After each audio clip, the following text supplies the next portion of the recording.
Welcome, everybody, to the Intersect podcast show where we celebrate all things faith, art, and community. I am Ben Nizer, and I'm an evangelical Christian, and I am joined today by my friend Morgan Jones. Morgan, so glad for you to join us today. Thank Why don't you you. tell everybody your faith background? What do you identify as currently? I am an evangelical Christian. Awesome. I have you on the show today because you have an incredible story that has now turned into would you call it a nonprofit? Would that be kind of the best way to describe it? How would I'm you calling it a passion project right passion now. project? Maybe Okay. one day it'll become a nonprofit. Okay. I don't know. Yeah. So if you would just share a little bit more of your story, your faith journey over the last 4 or 5 years, and that's kind of led you to this project that we'll talk about here in just a second. Yeah, goodness. It's a long span of time. Yeah. So maybe I'll pick up in Utah. So I've lived in Utah for 3 years. Okay. I'm originally from Atlanta, Georgia. Grew up there. Moved out here for a job, actually, with my then husband. And joined a small church plant. Redeemer Orem is where I go. It was really small but really tight-knit, amazing community of believers, and I really feel that God brought us here for a reason, and I just started growing immediately. And just I think Utah is just there's not that many believers out here. It's very sparse, and so I was actually worried. I brought a lot of heaviness into Utah and fears moving to Utah, thinking that what was going on in my life, I knew I was going to need some help, and I was just afraid that I was not going to find that there were not going to be that many believers and a lot of support, but God knew what he was doing, and I found exactly the community that I needed. So yeah, I started, marriage was super hard from the beginning. I was married for almost 4 years, and almost 2 years when we moved to Utah. I started going to a biblical counselor up in Salt Lake for marital counseling. It was not going super well because I couldn't really be honest with what was happening in my home with him right there next to me.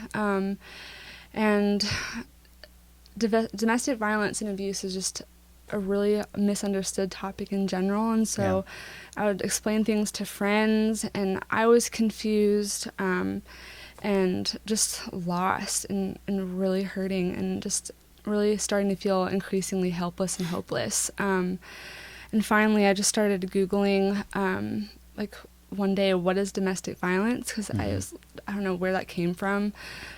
Started finding descriptions that seemed like that was written by someone who was a fly in the wall in my home, and it was that accurate. And I found something called the power and control wheel, specifically, that it's like a pie chart it describes domestic abuse through the dynamics of power and control and all the ways that an abuser will kind of tactics that they'll employ to maintain power and control over their victim, most of which are not physical. I did not believe that I was a victim because I was not being beaten every night. Right. The power and control wheel talks about, financial power and control, isolation, emotional abuse, just different tactics like that are very covert and harder to detect for the counselor, for me even. Again, that kind of victim dynamic, it's hard to explain. But yeah, so I started just being like, oh my gosh, okay, this is like my life. And so one day I'll never forget, just trembling, I went to a utility closet at work on my lunch break and called my counselor personally. I was like, I need to talk to you. Like, I need to tell you everything that I haven't been able to tell you. And I just poured out everything that was going on, and said, I need a second set of eyes on this because I recognize that I don't know which way is up or down. Right. I don't know what's right or wrong, where the line has been crossed here, if it has been crossed even. Yeah. And so from there, we were able to start moving forward. And in that time, it was the darkest time of my life, like personally. I mean, describing kind of being a victim, just you're being told everything is your fault, just your personhood is being constantly berated, and I just was losing hope. But in that place, I was crying out to the Lord, and He really met me there. I just found that was, I mean, it was almost like it was the perfect environment for my faith to begin flourishing. Like drove me into this desperation and neediness and upon the Lord. And I began reading His Word like I've never read before, and just found His heart for the oppressed and found His heart for me. In especially the Psalms in particular, it was just like that. His Word was a healing balm, like the only relief emotionally, physically. Like I was having physical manifestations of the trauma happening and like all this stuff going on, but it really was like a healing balm. And so my faith grew. I just love how He used what was meant for evil redemptively in my life. And so that theme, beauty from ashes, in Genesis 50:20, how He takes what was meant for evil and uses it for good. That has been the story of my life, especially in this last year. I did eventually leave a little over a year ago, got out of my situation, ended up divorcing, and so I've been on my own for a little over a year, and it has been just a season of healing and growing and just getting to worship and rediscover who God made me to be. And it's been really just amazing. I'm just so grateful for the Lord's grace towards me in that. Yeah. Well, thank you for sharing that. And I'm sure that there's people watching or listening that maybe identify there. And so, what would you say is the best piece of advice you could give if someone's hearing your story? You said that you went to a website and it was Just like a Google search. Right. Yeah. It was a Google search, and it was like someone was writing this and they were a fly on the wall to my situation. Someone's listening to our conversation or watching our conversation today, and they're going, wow, that sounds similar to what I'm dealing with. What's the best piece of advice that you could give as where to start? I remember just being there. It's overwhelming. You feel like you're the only person in the world who could possibly, be experiencing this, but it turns out it's comforting, but also just heartbreaking that it is very common. 1 in 4 women in the U.S., 1 in 3 here in Utah, actually, is the statistics, is enduring that. To start out, knowledge is power. I mean, that's what kind of gave me that empowerment to start learning, start reaching out. I think that's a major thing.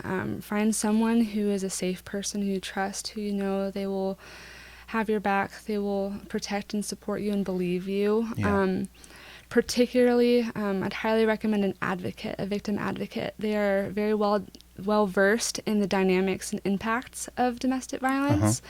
They're trained in how to just be a wealth of information for you as a victim, be able to connect you to resources, but do it in a way that empowers you to make your own decisions, because you're coming from a place of being controlled by someone.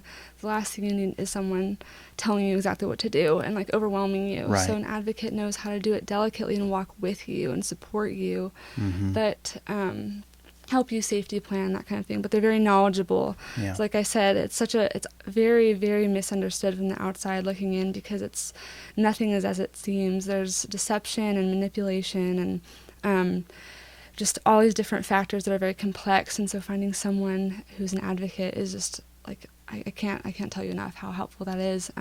You can find those online. So every state has a coalition against domestic violence. There's the National Coalition Against Domestic Violence. They have a hotline too, especially if you are in a situation right now where you feel unsafe or you fear for your life. Call the hotline. I think it's 1-800-799-SAFE is the number. 1-800 799-SAFE. Okay. Your local shelters have advocates, and also I actually utilized one that was located, it was through the city where I live. She was located in the police department headquarters. Okay. So yeah, there's resources out there like that, but start talking. I think just even talking about it to someone else, hearing myself voice what was happening made it more real, because you're kind of constantly at the beginning like wanting to almost deny it, like this is not really what it is. And so that was really powerful for me. Yeah. You've already kind of mentioned a couple of truths, biblical truths, that you've kind of latched onto to bring healing. Are there any other ones, like for you in particular, that have really, brought healing to you? Goodness. There's so many. I just really don't even know where to start. The Psalms, we find a God who is compassionate, who keeps every tear in his bottle. In the person of Christ, we find that he suffered and endured injustices. He was spat upon, mistreated, hated. Yeah. He suffered. And so that's why incarnation to me has just been like powerful, just knowing that God is not looking from on high and like unable to empathize. Like, right. And so that has been healing. Just the promises that he is a redeemer, a deliverer. He calls himself a mighty fortress, a strong tower, a refuge for the oppressed. And constantly we see specifically, there's some descriptions in the Psalms that are eerily similar to, it's like they're describing oppression. That's the biblical term for abuse. Right. I think it's Psalm 55 is like talking about man's words are smooth as butter, yet war is in his heart, and these different things. Yeah. And you also see God's heart for the oppressed, just so vividly, I think, specifically in the Psalms. But yeah. Okay. I could talk forever about that. Yeah, but. yeah. Well, that kind of leads me into what you're doing with this passion project. Yeah. So let's talk a little bit more about Flourish and what that is. Yeah, so background, I'm an artist and designer at heart and by trade. Those are the gifts, creative gifts I feel like the Lord has given me. And so when I got out and just saw immediately how widespread this was, I started meeting other survivors and just saw so much need. I was like, okay, what can I do? And one way that I feel like the Lord has equipped me with is the creativity. And so I'm like, okay, God, like, what would you have me do with this? Yeah. And so the idea of Flourish was born. So I'm working on designing a small business, a small creative company that designs paper goods, instant downloads, art prints. We're doing some lifestyle products like t-shirts and jewelry that are directly inspired by the hope that I have found in my personal journey. Yeah. And all of the profits of the sales of all these things will directly benefit survivors. So it's like by survivors for survivors Awesome. is the idea. Okay. Yeah. And is there a particular, place that this is going to? Is there a specific one, or is it going to multiple different avenues or venues to help survivors? Or so right now I have two ways. The first one is I'm actually going to start leading a support group for survivors locally here in Salt Lake through a ministry called Called to Peace. So we're going to be able to provide scholarships for women wanting to attend that. This will provide like childcare and workbooks and books and resources that are needed. And the second one is actually that ministry. Called to Peace, I found their content. Joy Forrest is the founder. I found her book actually entitled Called to Peace when I was still in my situation. And so the ministry has just had an amazing impact on my life, pointing me to hope and truth. Biblical hope and truth specifically. And so I'm just really excited to give back to them and what they're doing. They have lots of boots on the ground working directly with victims, and they've also been doing a lot lately to educate and equip and train advocates across the country, training pastors and churches and people helpers of all kinds to just learn how to better serve and protect the oppressed. So I'm just really, that's my desire, is to support those people who are on the ground with the victims with Flourish. Yeah. And so how can they find Flourish? If they're watching, they're listening, and they want to support what you've got going on, they want to wear some great jewelry or shirt or whatever, how can they find you? Yeah, so we've got Instagram right now, flourish.co, at Flourish, and it's with an E at the end. That's an Flourish. important thing. It's a I was going to detail. say, like, make sure that you say that. Yes. So it is Flourish. Flourishy. Yes, there's Yeah.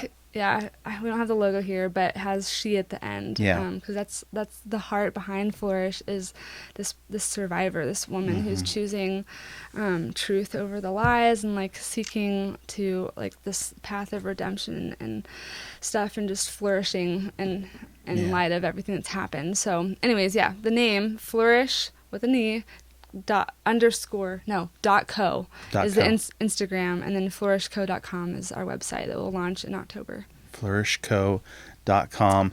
And the first line of products is inspired by what? Yeah, so our debut collection, we're going to do seasonal collections, and the debut one is called Beauty from Ashes, which has been, like I kind of mentioned earlier, that's been the theme of kind of the season for me. Yeah. One of the products, I actually just realized I'm wearing it. I made this for myself when I left. It says Beauty from Ashes, it's stamped bracelet, to remind myself of that truth when I was just really still walking through a lot of that really thick darkness. And so, yeah, every product is inspired, like, kind of by those themes and specific scriptures that I found along the way. Awesome. Yeah. Well, I'm so grateful for your story, your journey, and I do believe, because I know you personally, that God He has redeemed this in a beautiful way, and I think it is going to bring. I know that it's brought you healing, even just this process with Flourish itself, the company itself, and starting this, it's been therapeutic even for you, because you know the healing that it'll be able to bring to others. Yeah. But I know that it is going to bring change and healing to a lot more people. So that's awesome. Yeah. Thank you so much for joining us today. For having me. I really do appreciate it. Hey, if you have enjoyed our conversation today, be sure to subscribe, like, share our show with others, especially a show like this. If you're a friend of someone that you might suspect is undergoing oppression or abuse in any way, share this with them. Send it to them. Be sure to comment below as well on our YouTube page. We'd love to hear from those who are viewing. And I'm sure Morgan, if there's some comments on this video, Morgan can maybe even provide some help if you want to comment and in need of help. So thank you so much for watching. We'll see you next time.